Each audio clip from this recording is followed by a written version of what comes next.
Hello and welcome to the Breakthrough and Thrive Summit. I am your host, JamieLynn, and this is where you have the opportunity to ignite your power, take charge of your healing, and create your life after having been exposed to sexual abuse and trauma. I bring a warm welcome to Joel, and I'll allow him to introduce himself. And I think that this is going to be a very powerful interview. So Joel, thank you so much for being here. Oh, JamieLynn, thanks so much for having me. I really do appreciate it. It's great to be here. So for those of you who don't know me, I started my career as an actuary, and some of you may not know what an actuary is. The difference between an actuary and an accountant is an accountant looks at his feet when he talks to you. An actuary looks at your feet when they talk to you. They say an accountant is an actuary with charisma, but I'm not the typical actuary. So I worked as an actuary for about 7 years at an insurance company, became certified as a fellow of the Society of Actuaries, and realized that I wasn't living my dream. My dream was to manage other people's money. And so I talked to a number of actuaries on Wall Street, talked to a lot of friends, and a lot of people told me, Joel, you have the best job in the world. In fact, the actuary was on the cover of Forbes magazine back then as the #1 job in the country.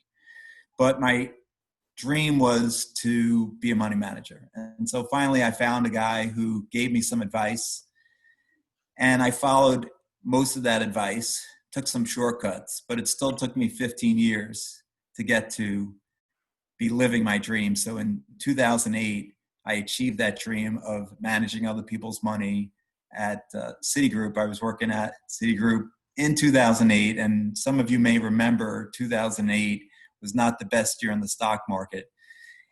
But I survived, and I actually thrived and was making really good returns for investors. I made money in 2008 when the stock market was down 40%, and the financial stock index, which is the only type of stocks I was managing, were down 57%. So we made money in 2008, made a lot more in 2009, probably would still be there today, not doing what I'm supposed to be doing if a law wasn't passed that said banks can't own hedge funds, which actually gave me the kick in the butt. We all got laid off, and that gave me the kick in the butt to start my own firm. So I started my own hedge fund, raised money, and was doing pretty well for about 4 years when I went to a seminar that changed my life. And now I'm coaching people, and I just teach. I teach people about how to change their mindset, not just about money, but about any limiting beliefs you may have in your life. So how to shift from limiting beliefs to empowering beliefs, how to use your intuition, not only to make money, but to change your life, how to manifest your dreams and desires. And I also teach the basics of investing. If you want to know what a stock or bond is or how to invest in stocks, I talk about this all in my bestseller, The 9 Money Rules Millionaires Use. I give people my 5-step proprietary stock screen, or to invest in real estate. And then, of course, I also teach there's some people who have debt outstanding, who are trying to improve their credit score, who don't even know what their financial freedom number is. So I go through all of that. So I'm really now living my second dream as a prosperity coach. Fantastic. And thank you so much for all the work that you do and the discoveries you made for yourself to get you in this position today. And I just want to link why I have you on this summit. So there's so many of us who've gone through sexual abuse or even basic trauma. You know, you come home and you're scared as a kid to even be at home. So when you're living inside of fear for so long in your life, money is not the first thing that you're thinking about. I mean, you know you need it, right? So you scrimp and save and survive, and you get that bare minimal job that you know will give you money as quick as possible. But what we're talking about here is having empowerment around our money and what we do with our money and how we can make it work for us instead of us slaving away working for it. Absolutely. So thank you so much for being here. And you've shared a little bit of your story and about your book, but why did you write the book to begin with? Yeah, so here's the book, the 9 Money Rules Millionaires Use. Which is available Only the unconventional ones. Sorry? Well, I didn't mean to interrupt you, but that's available on Amazon, correct? It's available on Amazon. It's also available on my website, which is Salamor. That's SALAURMOR.com. I know it sounds strange. It's not my last name, but it's my daughter's names. So I was going to name my company Lore More, but it didn't really flow. So Salamor sounds more abundant and prosperous. That's really creative. Very cool. Yeah, so this is actually my second book. My first book was called Mindful Money Management. And like most people out there, I have a lot of fears. And I started writing this book after I shut down my hedge fund because I wanted to talk to people about my experiences. But I got a bit of fear on the way, and I didn't actually write the book I really wanted to write. And so I wrote about it was mostly a memoir. Mm-hmm. And the comments I got back were, you didn't really teach us processes by how to become a millionaire. You didn't teach us how to shift our mindset. You gave examples, but I want to know how.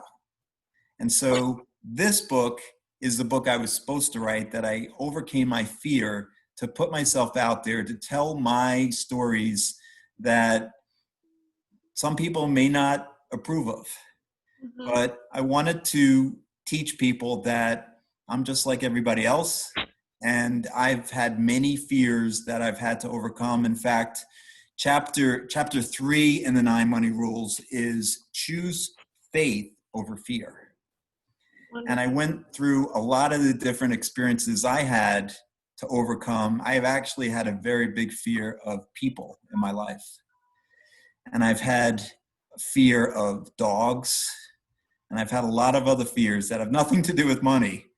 But my belief is that if you can overcome basic fears, then you can make yourself into a place where you're happier.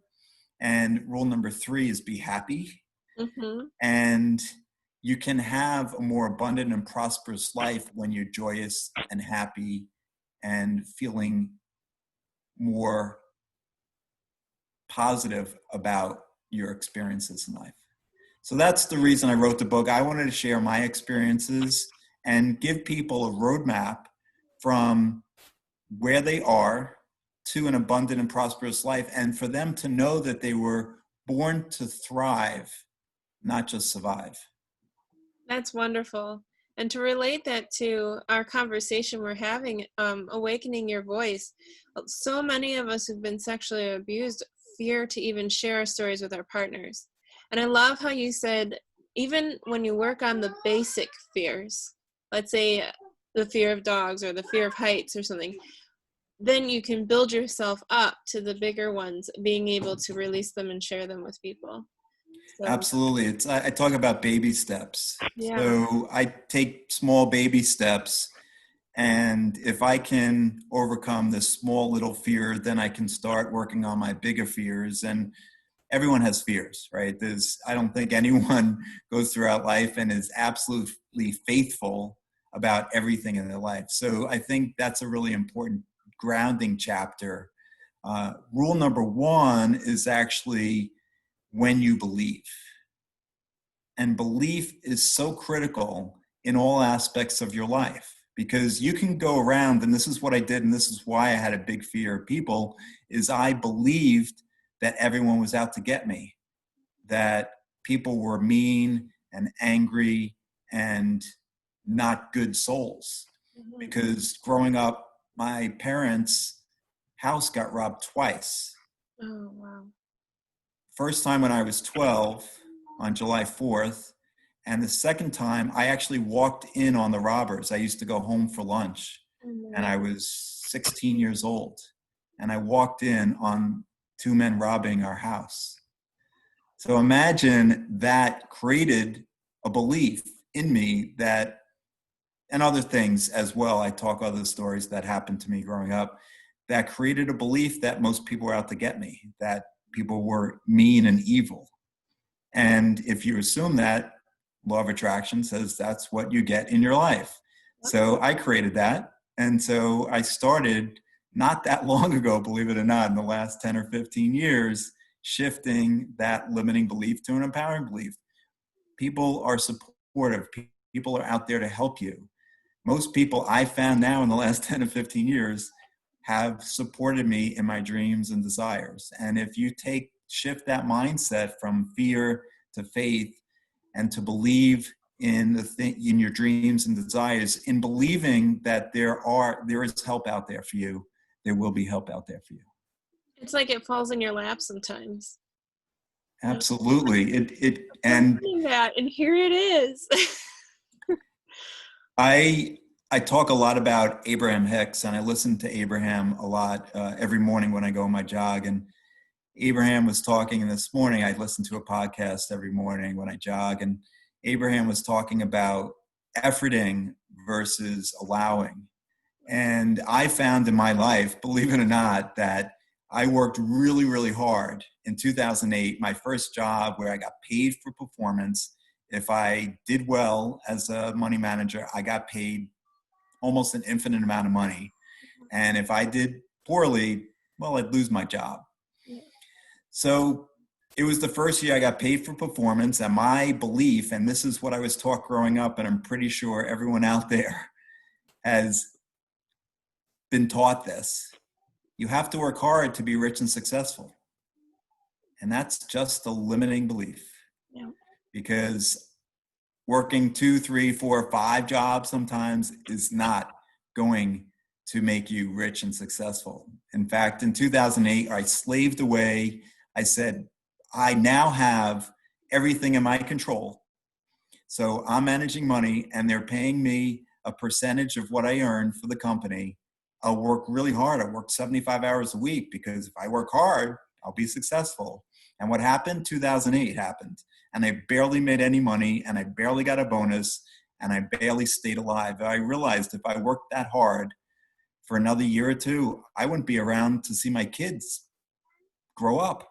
Yeah. So I changed my thoughts to, I can work smarter. I'm not going to work as hard, and I'm going to have fun and be happy. Mm-hmm. And a funny thing happened. I made a lot of money in 2009. Because I focused on the fun and being happy, not at work, but outside of work.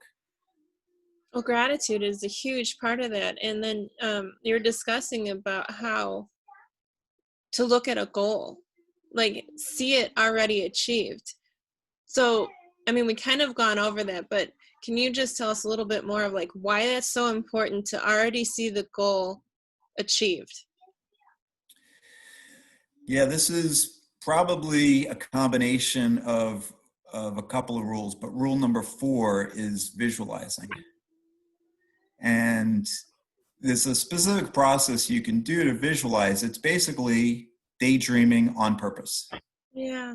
So if you sit down every day, I recommend 3 to 5 minutes, pick a specific time of the day, do it in the morning. I'd recommend, 8, 8:30, 9 a.m., pick a spot, pick the amount of time, 3 to 5 minutes, and write down before you start 3 to 5 dreams.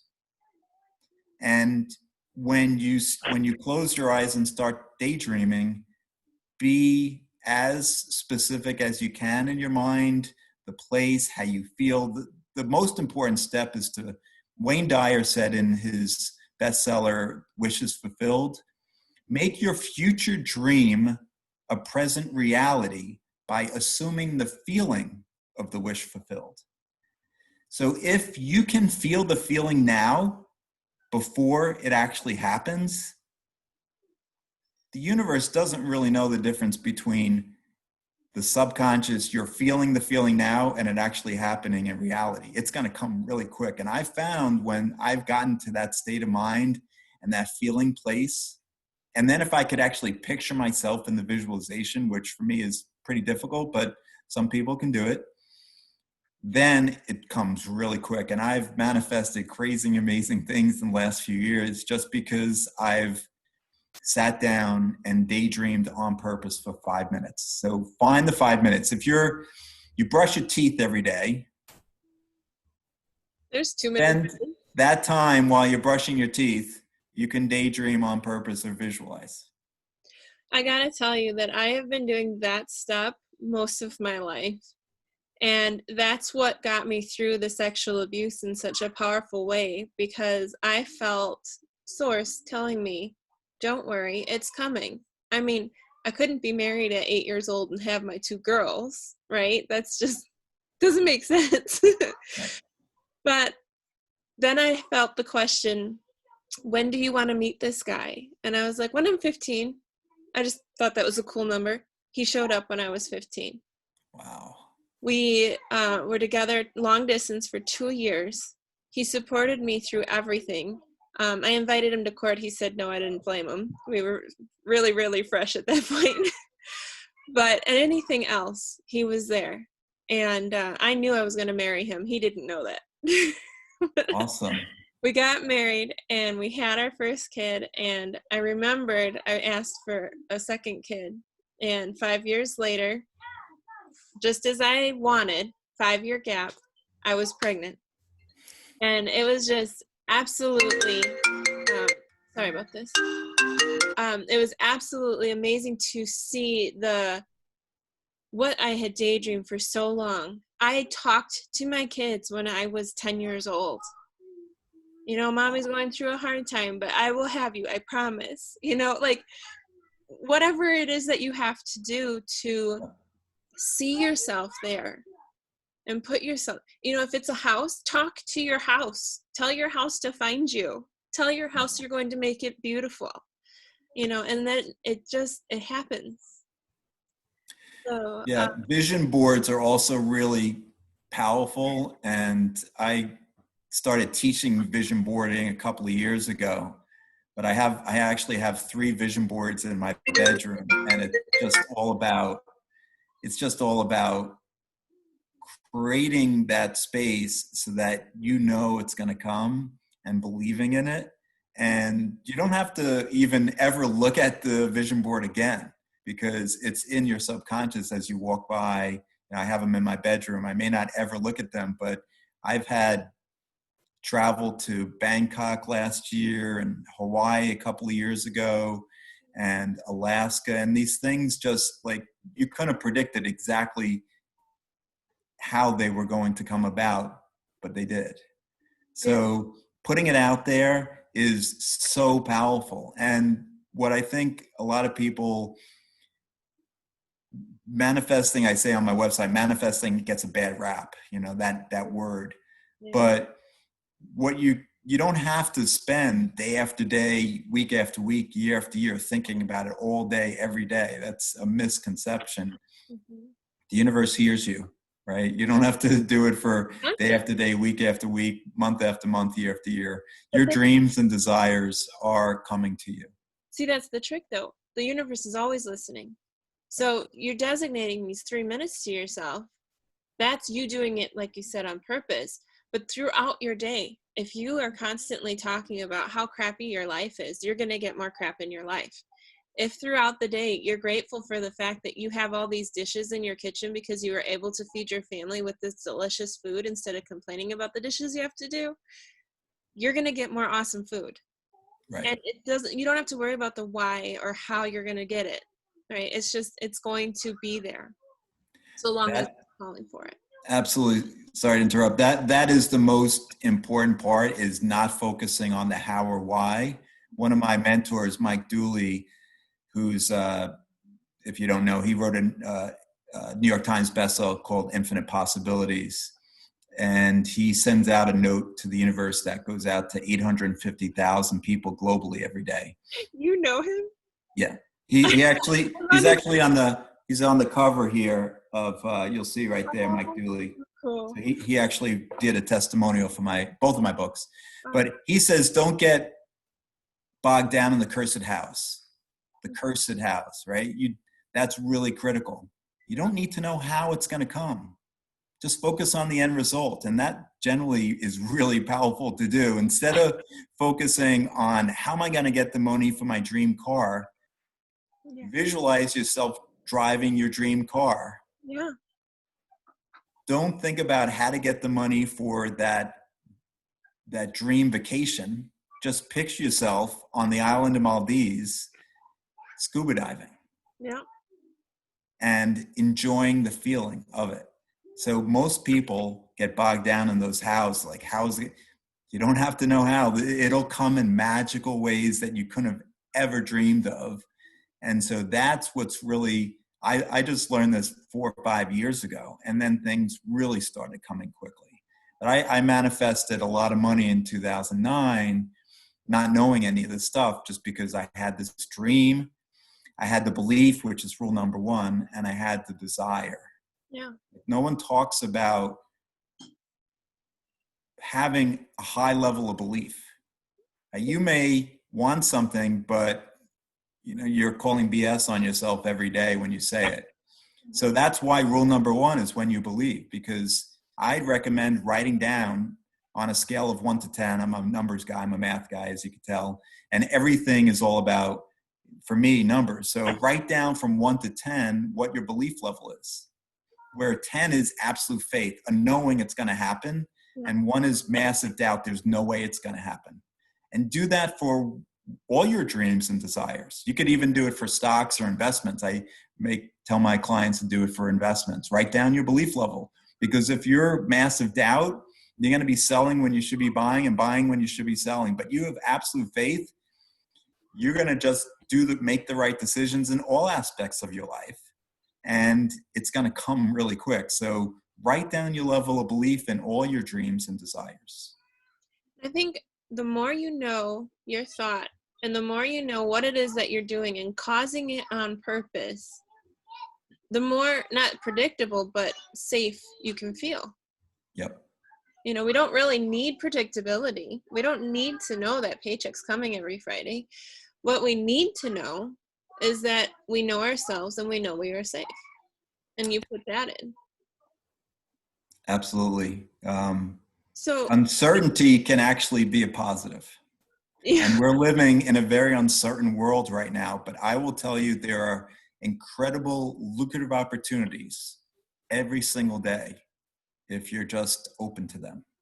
Now, some people may be focused on the lack and the scarcity, but I will tell you, there was a guy who came to me a few weeks ago who got laid off, and through his ingenuity and his positive thought process, he has now created a new company to do for using cleaning facilities and cleaning agents and ingredients, so that he's going to be the number one company probably cleaning all the schools and the hospitals with the new cleaning agents. So his thought went from, okay, he didn't think about the lack. He just thought, okay, this is an opportunity for me to help out, to do what's right, and to do what's good for the world. So you want to really be listening to your intuition. What is the passion that pulls to you, and then take action on that? Absolutely. Rule number 2 in the 9 money rules is trust your intuition.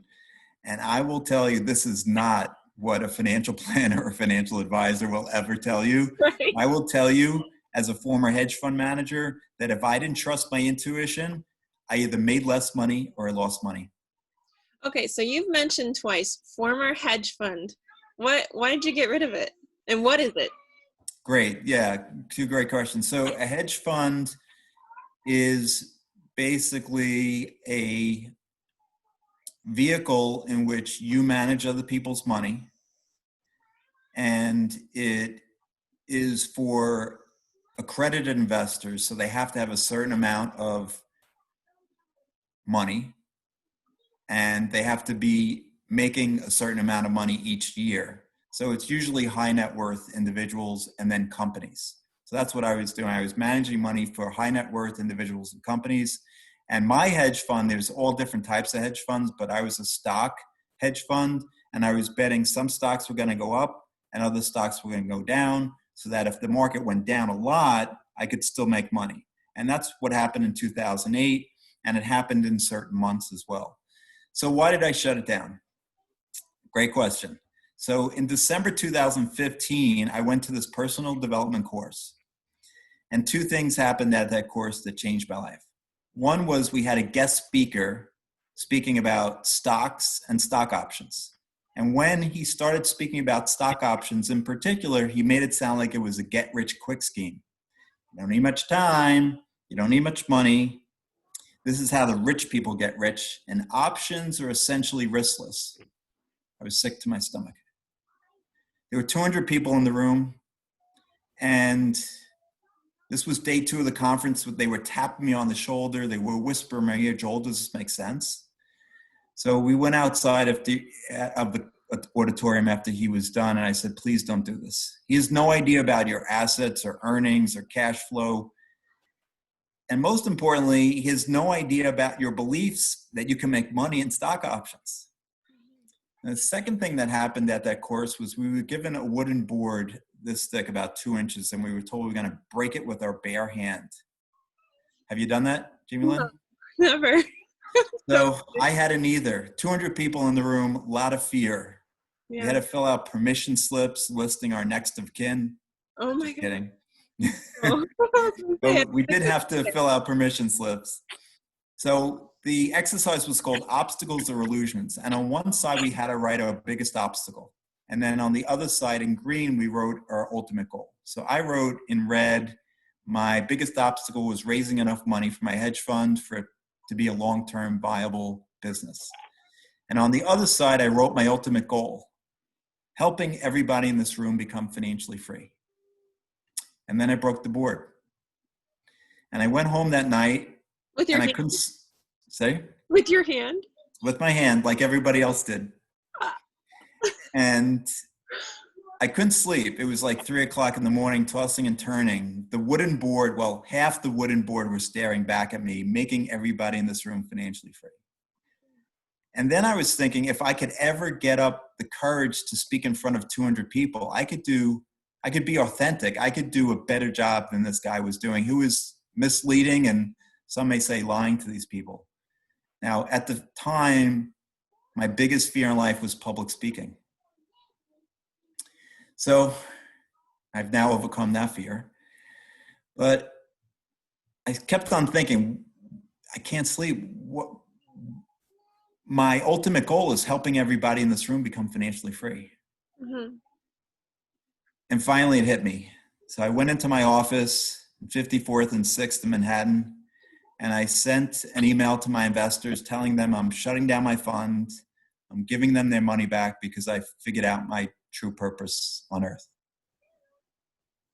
What was that? And so I am now working on helping a lot more than 200 people become financially free. Yeah. And it's a pleasure every day to work one-on-one or in small groups with people to change people's lives, to get them to know that they were truly born to thrive here. And there's so many people right now, just surviving, living paycheck to paycheck or worse. And my heart goes out to them because I really know that this is not what was supposed to happen when they chose this lifetime. And so I want to help them. So for those of us that are thinking, wow, I don't know if I can afford a financial coach, what can get them started on their goal of having that happen? So I give everybody 30 minutes free. Everybody in the world, come to me. As long as I have time. If it takes years, I'll get to you. And those 30 minutes can and have changed people's lives. In fact, this one woman last December came to me for 30 minutes, manifested $7,000. Now, that may not seem like a lot to some people, but may seem like a huge amount to others. For her, it was a huge amount. So that can happen very quickly. I'll give simple manifesting techniques. You just have to be open to them. So that can happen. Obviously, you could purchase my book. It's, $4.95 on a Kindle. Hopefully you can spend $5 and do that on Amazon. The audiobook's a little bit more if you want to listen to it. That's on my website as well. So there, you can spend a tiny bit amount. And I think from those places, you can change your life. If you do want to go through a whole coaching program, we can talk about that too. I have 3, 6-month, 12-month coaching programs. I started small groups in last September because I got that a lot. I can't afford a year program with you. I said, well, I'll help you manifest the money and then you can afford it. And so let's do a small group. So I have 5 to 10 people. We go for 3 months. I give them 8 different manifesting techniques. They can pick and choose. what they want, and whatever resonates with them, take, whatever doesn't, throw out. So there's that. I also started a Peace and Prosperity Now course with a really powerful yoga and meditation teacher, Chara Ravagera.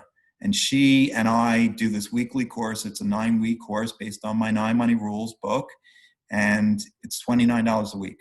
So you see a rule that's, oh, I really want to learn more about intuition.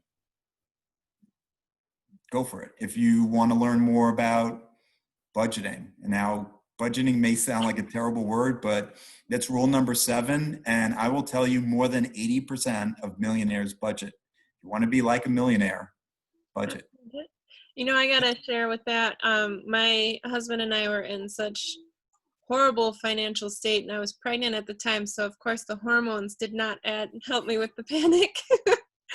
But our water was shut off, our electricity was shut off, our truck was towed away, and we could not catch up with our mortgage. They would only allow you to pay the full 3 months. I couldn't do partial payments. So, you know, I honestly don't remember how at all. I just remember my way of being and always setting aside my fear. My way of being was like the emotion that I chose to use as a tool instead of allowing it to rule me. And it was determination. I'm going to get this done. I took all the financial rights away from my husband. At the time, I didn't have a laptop. I had my smartphone. I put it all in the notepad on the iPhone, all of it. Nobody could touch my phone because don't mess that up. I spent hours on this. Got my laptop, put in an Excel spreadsheet. And I think since then, over the past 10 years, I have gone negative in my account 5 times. And it was because I didn't look at my budget. That was the only reason. And we would go negative almost every week before I took over this. Or like I said, we were losing everything. Yeah. And I was like, this cannot happen. We are having a baby. So determination, I think, was the most powerful thing. And like the belief, knowing that I was horrible at math. I mean, I was diagnosed with dyslexia and ADD, and I failed most of my math classes. And here I am, the person running the budget at home. Like, it's possible. Absolutely. So, what? Yeah, so sorry to interrupt. I have a really powerful technique in my book, and we're going to teach it in week 7 in the Peace and Prosperity Now class. It's called the budget game. And so when you make things fun, make it a game, it just changes the way your mindset is, because a lot of people have this mindset around money or budgeting, like scarcity and lack, and oh, it's dangerous, oh, it's hard, oh, it's math. But if you make it a game, and so I have this game in my book, and we're going to go through it in week 7, and it's just going to make it fun. And so, like, you just slowly and surely eliminate these debts, and then all of a sudden you're like, I'm at 0. And then like you're going to feel good. And so ultimately, look, all of this in life, your goal is to feel good now. So feel good. If you can feel good now, independent of what is, then you're halfway there. Yeah. Well, in my budget, I'm an artist, so I could not look at an Excel spreadsheet that maybe you look at normally. I had to have color. Every month is a different color. My auto withdrawals are red. My anything for medical is blue. You know, it's like food is green. Like, everything has a color to it, and then I can quickly look at it and know. But that's because I know me. That might not work for you. So we're going to start wrapping up this conversation. I just want to thank you so much. It's been such an honor to have you here. And, you know, I honestly thought this was going to be I feared the conversation because it's about money, right? But you didn't make it about money at all. It's about everything else that we should be working on in our healing journey anyway. So Absolutely. Do you have a quote or, you know, something funny to leave us with? So, quote from Napoleon Hill, which is from the book Think and Grow Rich, which, believe it or not, I've read 23 times. That's awesome. And each time the book's different. actually the book's not different, I'm different. So I find something new in this book, and it's such a powerful book. It was written in between like 1919 and 1938. Anyway, so the quote is, whatever the mind of man can conceive and bring himself to believe, he can achieve. And what's the name? Whatever the mind of man can conceive and bring himself to believe, he can achieve. Really powerful. And what's the name of the book one more time? Think and Grow Rich. And again, you may think it's a money book, but I will tell you it's not a money book. Well, if It's you a think, mindset book. what is rich? What is wealthy? Right. You It's know, a mindset. look at the definitions, and I mean, most of the time it has nothing to do with money. Absolutely. So You can be massively rich in your mindset, in your life, you know, in you can be massively abundant and have not a lot of money. yeah, But a lot of rich people, quote unquote, with a lot of money may be massively envious of your life yeah, because you're living a life of gratitude, of appreciation, of happiness, which are all the rules in my book. that's absolutely amazing. So thank you again so much for being here. Is there anything else that you can think that you'd like to say before we end? No, I think, thank you so much for having me, JamieLynn. For me, just living a life of appreciation, gratitude is key. And I really do appreciate you. I appreciate everyone out there for, you know, watching. And, you know, if there's any way I can help, you can reach me. As I mentioned, my website is SALAURMOR.com. That's Solomore.com. And, or you feel free to email me, please email me. I'm available. It's joel@SALAURMOR.com. Awesome. And your book's on Amazon. And on the website as well. It's a little bit less expensive on the website. You might get it quicker these days too. Oh, right. Yeah, Amazon keeps telling you, you gotta let it be a week at least before you come complain. Exactly. So thank you so much again. And to you, the audience, thank you so much for your commitment to your healing, your openness to being able to talk about money in a way you have not talked about it before, most likely. And we will see you in the next video. Bye. Bye. Thank you.